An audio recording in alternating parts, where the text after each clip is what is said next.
Hi నమస్తే, welcome to Myra Media. నేను మీ కేవీఆర్. ఆంధ్రప్రదేశ్ రాజకీయాల్లో మరొక పెద్ద సంచలనం నమోదైంది. ఒకవైపు ఎన్నికల ప్రచారం అన్ని పార్టీల మధ్య, కూటమి మధ్య, ఒకవైపు వైసీపీ మధ్య ఉధృతంగా సాగుతున్న తరుణంలో స్కిల్ డెవలప్మెంట్ స్కామ్లో చంద్రబాబు నాయుడుని ఏ13గా ఉన్నారు ఆయన యాక్చువల్గా ఆ కేసులో. అందులో అనూహ్యంగా A1గా చేరుస్తూ ఏపీ ఏసీబీ ఈరోజు కోర్టులో ఛార్జ్ షీట్ దాఖలు చేసింది. దీంతో ఒక్కసారిగా చంద్రబాబుకు పెద్ద షాక్ తగిలినట్టయింది. టీడీపీ శ్రేణులు కూడా ఒక రకమైన గందరగోళంలోకి వెళ్ళిపోయిన పరిస్థితి. ఇంకా మరో 40 రోజులు కూడా లేని సందర్భంలో పోలింగ్కి ఇది ఒక అనూహ్యమైన పరిణామంగా రాజకీయ విశ్లేషకులు భావిస్తున్నారు.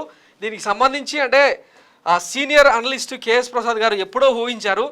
ఈ కేసులో బెయిల్ వచ్చినా కూడా మళ్ళీ ఆయన జైలుకు పోక తప్పదని చెప్పి ఆయన గతంలోనే చెప్పిన సందర్భాన్ని మనం చూసినాం.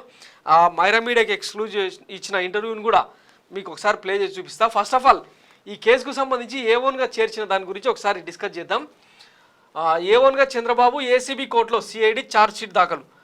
స్కిల్ డెవలప్మెంట్ స్కామ్ కేసులో కీలక పరిణామం చోటు చేసుకుంది. ఈ కేసులో సిఐడి అధికారులు ఏసీబీ కోర్టులో ఛార్జ్ షీట్ దాఖలు చేశారు. A1గా చంద్రబాబు, A2గా అచ్చెన్నాయుడు, A3గా గంటా సుబ్బారావు, A4గా మాజీ ఐఏఎస్ లక్ష్మీనారాయణ పేర్లను ఛార్జ్ షీట్లో చేర్చారు.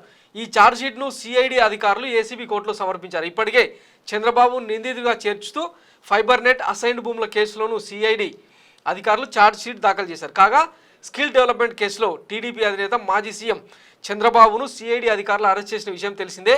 ఈ కేసులో ప్రస్తుతం ఆయన బెయిల్పై విడుదల అయ్యారు. అంతకుముందు ఇదే కేసులో దాదాపు 53 రోజుల పాటు రిమాండ్ ఖైదీగా రాజమండ్రి సెంట్రల్ జైల్లో స్నేహ బ్లాక్లో బ్యారెక్లో ఉన్నాడనమాట.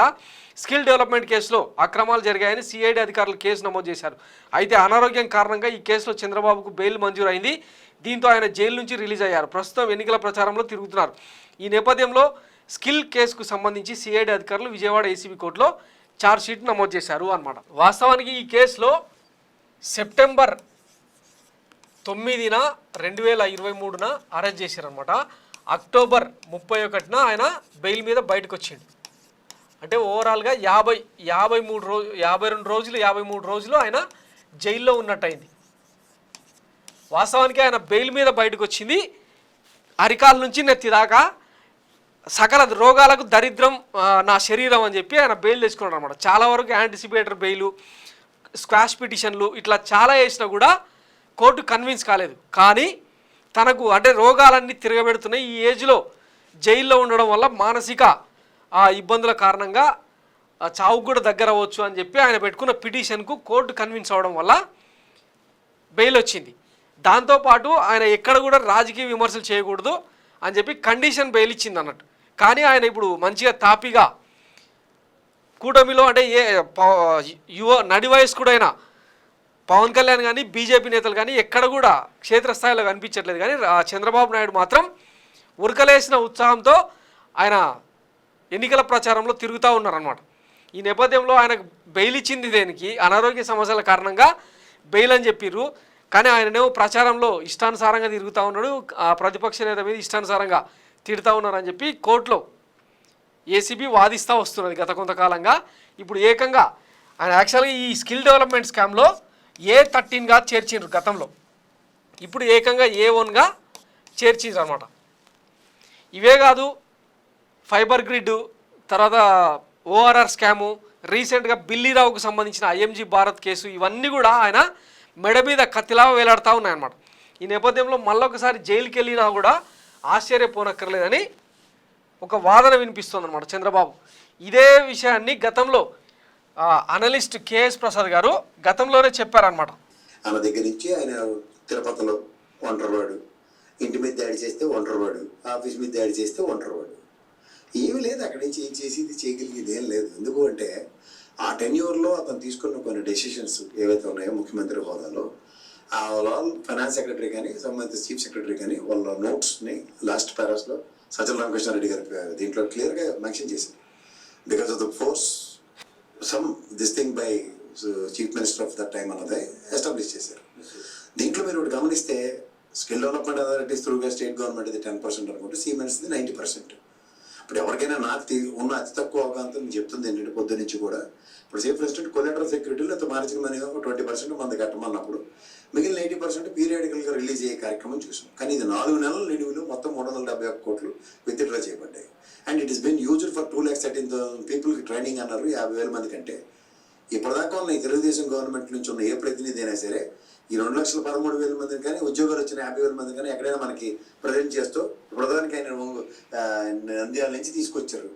ఆ పార్టీ నియోజకవర్గాలు దాటుతున్న ప్రతి దగ్గర ఎగోట్ర బాబు మా నియోజకవర్గంలో ఎంతమందికి ట్రైనింగ్ వచ్చింది, ఎంతమందికి మాకు ఉద్యోగాలు వచ్చారు నిలబడవడం చెప్పినవాడు ఉన్నాడు అక్కడ.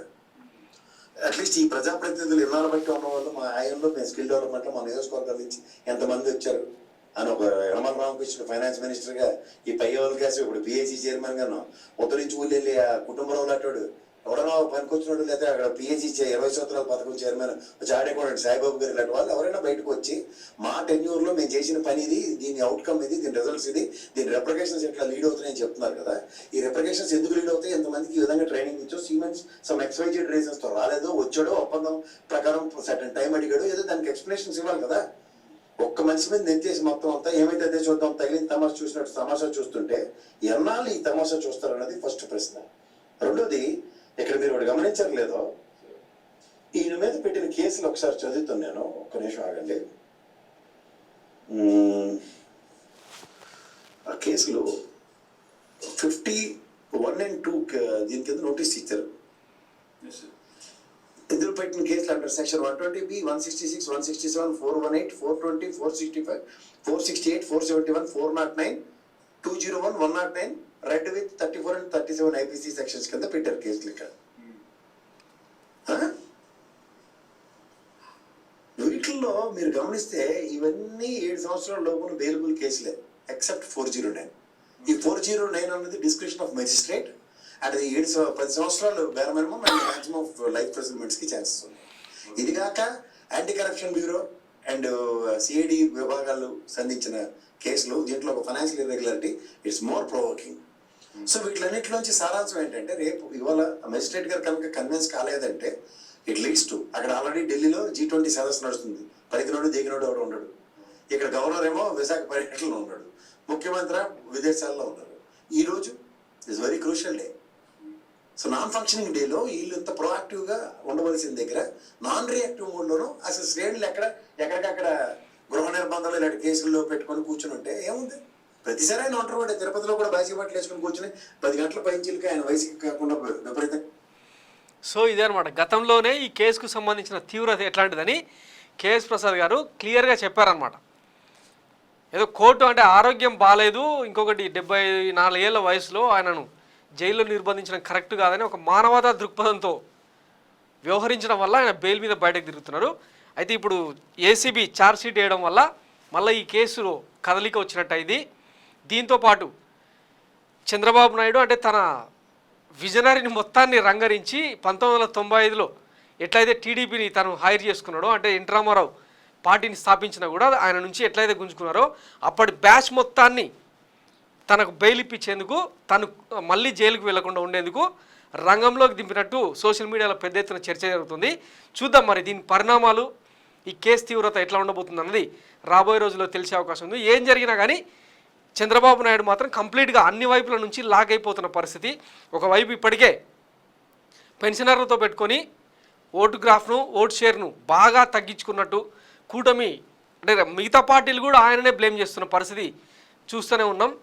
ఆల్మోస్ట్ అంటే కాడి దించేసిన పరిస్థితి. ఏదో ఇంకా పోరాడాలి తప్ప విధి లేని పరిస్థితుల్లో చేతులు ఎత్తేయడం కరెక్ట్ కాదన్న ఉద్దేశంతో తప్పిస్తే కూటమి నేతలు ఎవరు కూడా ప్రచారం చేయలేని పరిస్థితి. సో ఈ నేపథ్యంలో రాబోయే ఎన్నికల మ్యాండేట్ ఎట్లా ఉంటుంది అన్నది చూద్దాం. Thanks for watching Myra Media. నేను మీ కేవీఆర్. Thank you.